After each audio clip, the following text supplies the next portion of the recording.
हाजी आओ भाजी। Good morning बच्चों, ऑल ऑफ यू। आज अगला चला जाए जनगणना का। कल का जो टॉपिक हम लोगों ने छोड़ा था, आगे हम लोग आज पढ़ेंगे। कल हमने आपको बताया था जनगणना के बारे में कि जो सबसे पहले जनगणना होती है आपकी स्वीडन देश में होती है 1749 में, फिर उसके बाद भारत में होती है 1872 में, और अस्थायी जनगणना 1881 में। जो गवर्नर जनरल होते हैं 1881 में लॉर्ड रिपन, और 1872 में लॉर्ड मेयो। महाविभाजन वर्ष के बारे में भी बताया था कि 1921 में महाविभाजन वर्ष होता है। फिर उसके बाद आपको हमने आपकी जनसंख्या 1921 में कम हो गई थी, उसके बारे में हमने बताया था कि आपके दो कारण थे, प्रथम विश्व युद्ध और दूसरा कारण था जलियांवाला बाग हत्याकांड। ये सब जिक्र आपको कल हमने आपको बता दिया था। आपको स्वतंत्र भारत की पहली जनगणना बता दिया था। लेकिन आज हम लोग पढ़ेंगे 2011 की जनगणना। 2011 की जनगणना के बारे में हम लोग पढ़ेंगे। जनगणना 2011 की जनगणना के बारे में हम लोग आज पढ़ेंगे। और 2011 की जनगणना के बारे में हम पहले आपको बता दें कि जो 2011 की जनगणना थी, ये स्वतंत्र भारत की 7वीं जनगणना थी और पूरे भारत की आपकी 15वीं जनगणना थी। इस समय आपका पूरा जनसंख्या जो था 121 करोड़ था, और जो 121 करोड़ आपकी जनसंख्या थी पूरे विश्व की जनसंख्या का 17.5% था। यह सब हमने पीछे वीडियो में आपको बता चुके हैं, और आगे आज बात करेंगे जनसंख्या घनत्व के बारे में। पहली बात, जनसंख्या घनत्व हम लोग कहते किसे हैं? जनसंख्या घनत्व, जनसंख्या घनत्व कहते किसे हैं? तो जनसंख्या घनत्व आप लोग याद रखिएगा, जनसंख्या घनत्व किसे कहते हैं? तो 1 किलोमीटर के दायरे के अंदर रहने वाले लोगों की संख्या को हम लोग जनसंख्या घनत्व कहते हैं। 1 किलोमीटर के दायरे के अंदर जो भी लोग रहते हैं उनको उतने लोगों को हम लोग जनसंख्या घनत्व के रूप में याद करते हैं। जनसंख्या घनत्व अगर निकालना होगा तो जनसंख्या घनत्व बराबर होता है आपका पूरी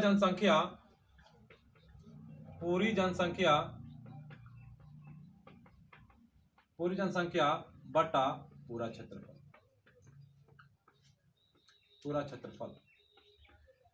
पूरी जनसंख्या बटा पूरा क्षेत्रफल अगर हमको निकालेंगे तो हमारा जनसंख्या घनत्व निकल कर आएगा। और क्वेश्चन कई बार पूछा गया है कि भारत का पूरी जनसंख्या घनत्व 2011 की जनगणना के हिसाब से कितनी है। 2011 की जनगणना के हिसाब से जनसंख्या घनत्व पूरे भारत की कितनी है, तो आपको पता होना चाहिए 382 वर्ग किलोमीटर।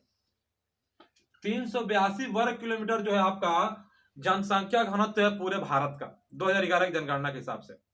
यानी 1 किलोमीटर के दायरे के अंदर वो 382 लोग निवास करते हैं। क्लियर? मतलब कहने का मतलब यह है कि 1 किलोमीटर के दायरे के अंदर जो है आपके 382 लोग निवास करते हैं। अब और हमारी पूरी जनसंख्या आपको बता दिए हैं कि पूरी जनसंख्या 121 करोड़ है, और है समथिंग। लेकिन 121 करोड़ में जब हम पूरे भारत के क्षेत्रफल से हम भाग देंगे 32,87,263 वर्ग किलोमीटर जब हम भाग देंगे तो हमारा जो निकल कर आएगा 382 वर्ग किलोमीटर निकल कर आएगा। ठीक, ये तो बात हो गई पूरे भारत की 2011 जनगणना के पूरे भारत की जनसंख्या घनत्व। अब जब जनसंख्या घनत्व की बात आई तो भारत के अंदर भी अब देख लिया जाए कि भारत के अंदर किस राज्य में सबसे अधिक जनसंख्या घनत्व है, किस राज्य में सबसे कम जनसंख्या घनत्व है, यह भी देख लिया जाए। तो सबसे पहले अगर बात करेंगे सबसे अधिक जनसंख्या घनत्व वाला राज्य, सबसे अधिक जनसंख्या घनत्व वाला राज्य, सबसे अधिक जनसंख्या घनत्व वाला राज्य कौन सा है? तो वो वही राज्य है बिहार। बिहार, जहां पर आपको आगे बताएंगे यहां पर सबसे कम शिक्षित लोग भी मिलते हैं आंकड़े के हिसाब से, लेकिन वहां पर है नहीं, लेकिन है माने आंकड़े के हिसाब देता है कि सबसे कम जो है पढ़े लिखे व्यक्ति माने क्या कहते हैं कम शिक्षित लोग जो मिलते हैं आपके बिहार में। तो सबसे अधिक जनसंख्या घनत्व जो है किस राज्य का है? तो वो है आपका बिहार का। बिहार का सबसे अधिक जनसंख्या घनत्व है। यहां पर जनसंख्या घनत्व है कितनी? 1106 किलोमीटर वर्ग किलोमीटर। 1106 वर्ग किलोमीटर जो है ये आपका जनसंख्या घनत्व है बिहार का। मतलब बिहार में 1 किलोमीटर के दायरे के अंदर जो 1106 लोग निवास करते हैं। 1106 लोग जो है आपके 1106 लोग आपके एक किलोमीटर के दायरे के अंदर जो निवास करने वाले लोगों की संख्या जो है 1106 है बिहार में। तो इसी को हम लोग जनसंख्या घनत्व के रूप में याद रखेंगे कि सबसे अधिक जनसंख्या घनत्व भारत के किस राज्य में, तो सबसे अधिक है आपके बिहार राज्य में। और बिहार की राजधानी आपको पता है पटना। पटना भी आपको पता है किस नदी के किनारे, गंगा नदी के किनारे। और पटना पता है, पटना का पहला नाम था पाटलिपुत्र। अब पाटलिपुत्र की स्थापना की गई थी उदयन के द्वारा, और पटना नाम रखा गया उसको शेरशाह सूरी के द्वारा। ये सब आपको पीछे जब इतिहास पढ़ाया जाएगा सब कुछ इसको जिक्र किया जाएगा, सब कुछ आपको बताया जाएगा। लेकिन अभी हम लोग जनसंख्या घनत्व के बारे में पढ़ रहे हैं, तो सबसे अधिक जनसंख्या घनत्व वाला राज्य है आपका बिहार, और ये इसकी जनसंख्या घनत्व कितनी है 1106 वर्ग किलोमीटर। अब बात कर ले सबसे कम जनसंख्या घनत्व वाला राज्य। सबसे कम जनसंख्या घनत्व वाला राज्य कौन सा है? सबसे कम जनसंख्या घनत्व वाला राज्य, सबसे कम जनसंख्या घनत्व वाला राज्य कौन सा है? तो सबसे कम जनसंख्या घनत्व वाला राज्य है आपका अरुणाचल प्रदेश। अरुणाचल प्रदेश। अरुणाचल प्रदेश जो है सबसे कम जनसंख्या घनत्व वाला राज्य है। यहां पर कितने लोग निवास करते हैं? तो यहां पर जो है 1 किलोमीटर के दायरे के अंदर 17 लोग, माने 17 वर्ग किलोमीटर जो है, वर्ग किलोमीटर 17 वर्ग किलोमीटर निवास करते हैं। मतलब 1 किलोमीटर के दायरे के अंदर जो है मात्र आपके 17 लोग अरुणाचल प्रदेश में देखने को मिलते हैं। मतलब जो अरुणाचल प्रदेश का क्षेत्रफल है और पूरी जनसंख्या जो है, जनसंख्या में क्षेत्रफल से जब भाग देंगे तो जो आपको निकल कर आएगा 17 वर्ग किलोमीटर। 100% याद रखेंगे, ठीक है। ये आपका जनसंख्या घनत्व है किसका? तो ये जनसंख्या घनत्व है आपका अरुणाचल प्रदेश का। अरुणाचल प्रदेश की जब बात आ गई है तो अरुणाचल प्रदेश को भी याद रखिएगा। अरुणाचल प्रदेश एक ऐसा भारत का सबसे पूर्वी राज्य है, सबसे पूर्वी राज्य अरुणाचल प्रदेश। अगर बात करें सूर्य सबसे पहले किस राज्य में दिखाई देता है, तो ये है आपका अरुणाचल प्रदेश। अरुणाचल प्रदेश में सूर्य सबसे पहले दिखाई देता है। और अगर बात करें अरुणाचल प्रदेश की राजधानी की, तो अरुणाचल प्रदेश की राजधानी आपकी ईटानगर। अरुणाचल प्रदेश की राजधानी ईटानगर। और अरुणाचल प्रदेश की बात कर लें तो एक नदी आती है ब्रह्मपुत्रा, और यहीं पर प्रवेश करती है, और इसका नाम वहां पर ब्रह्मपुत्रा नाम जो पहले निकलती है आपके सांगपो के नाम से, लेकिन जब वही नदी अरुणाचल प्रदेश में आती है तो उसका नाम हो जाता है दिहांग।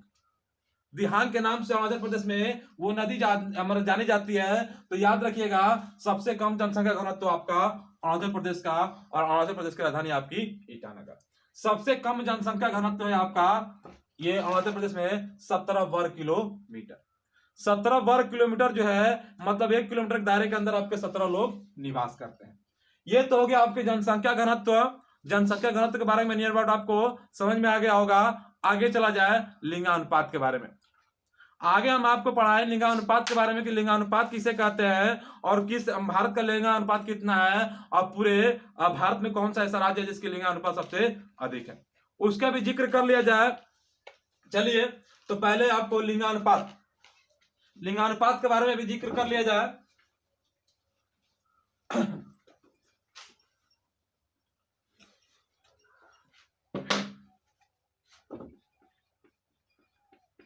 लिंगानुपात के बारे में बता दें कि लिंगानुपात किसे कहते हैं। तो याद रखिएगा कि 1000 पुरुषों पर जितनी महिलाओं की संख्या होगी उसी को हम लोग लिंगानुपात कहते हैं।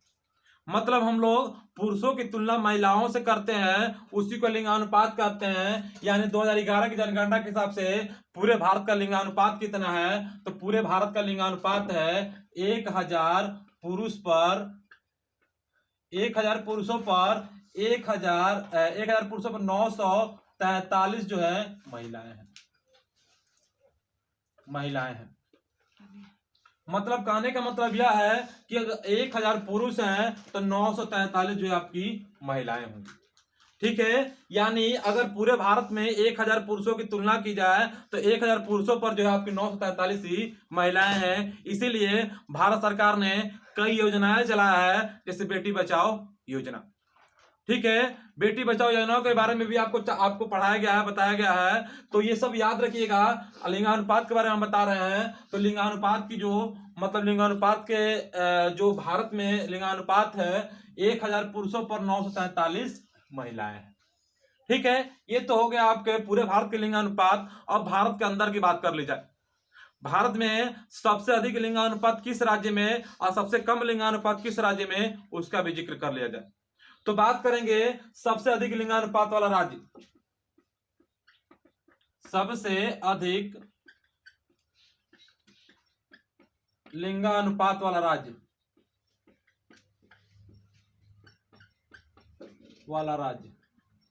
सबसे अधिक लिंगानुपात वाला राज्य कौन सा है? तो सबसे लिंगानुपात वाला राज्य जो है वो आपका केरल है।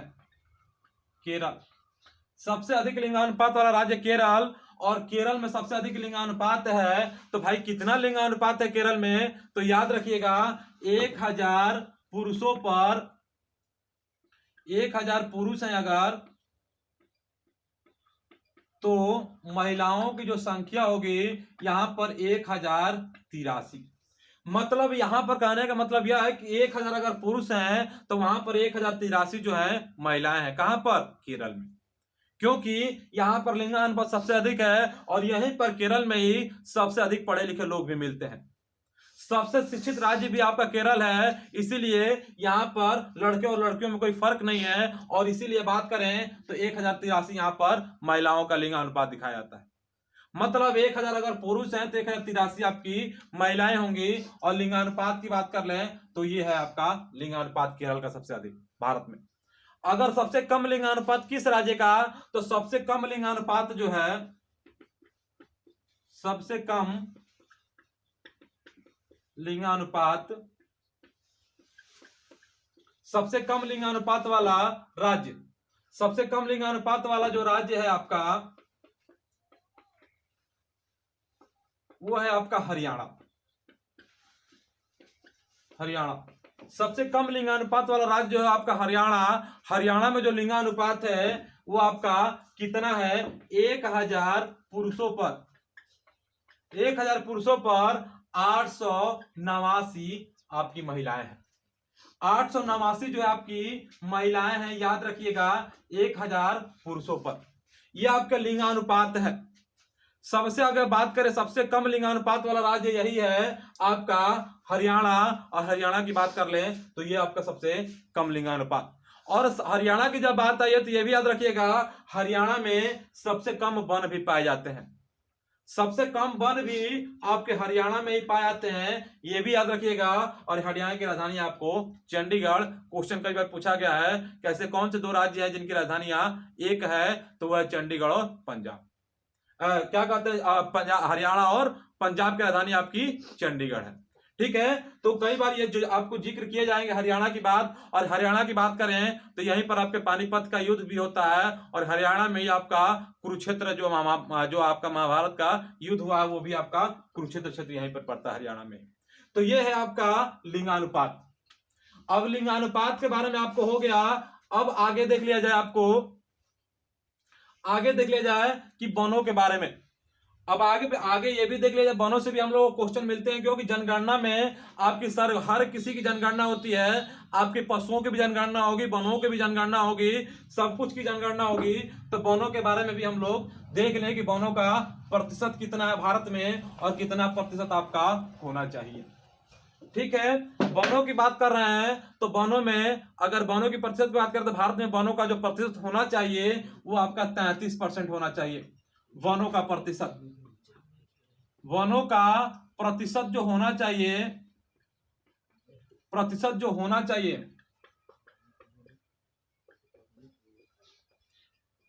वो आपका 33% होना चाहिए। लेकिन है कितना वनों का प्रतिशत?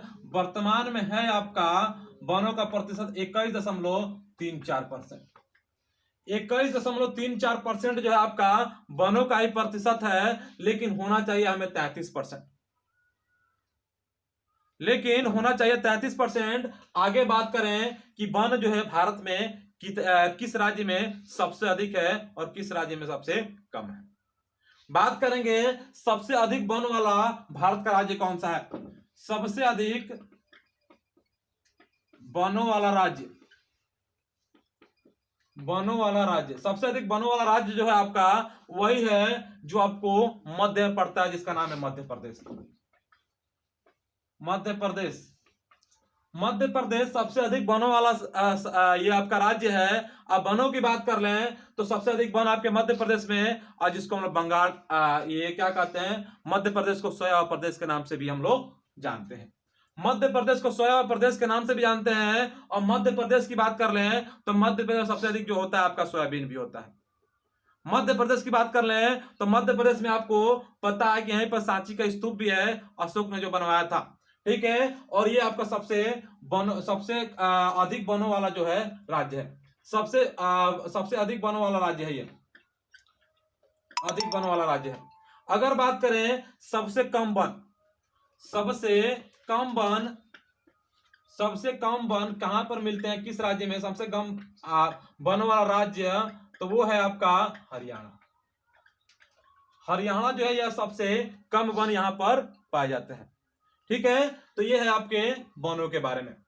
वनों के बारे में ये आपको याद रखिएगा, सबसे अधिक वन आपके मध्य प्रदेश में, सबसे कम वन आपके हरियाणा में। यहीं से बात कर ली जाए शिक्षित की, भारत का जो आपका कितना कौन सा राज्य सबसे शिक्षित है और कौन सा राज्य सबसे कम शिक्षित है, उसके बारे में भी देख लिया जाए तो सबसे अधिक पढ़े लिखे व्यक्ति किस राज्य में, तो सबसे अधिक पढ़े लिखे व्यक्ति जो मिलते हैं, सबसे अधिक पढ़े लिखे व्यक्ति या सबसे शिक्षित राज्य, या हम लोग शिक्षित राज्य भी कह सकते हैं। सबसे अधिक शिक्षित राज्य की बात कर लें तो सबसे अधिक शिक्षित राज्य जो है आपका ये कौन सा है, तो याद रखेंगे केरल। केरल सबसे अधिक शिक्षित राज्य जो है केरल है, और केरल में साक्षरता दर जो है 93.91% है। यानी 100 लोग हैं तो 100 लोग में 93.91% जो है लोग उसमें यहाँ पे पढ़े लिखे मिलेंगे।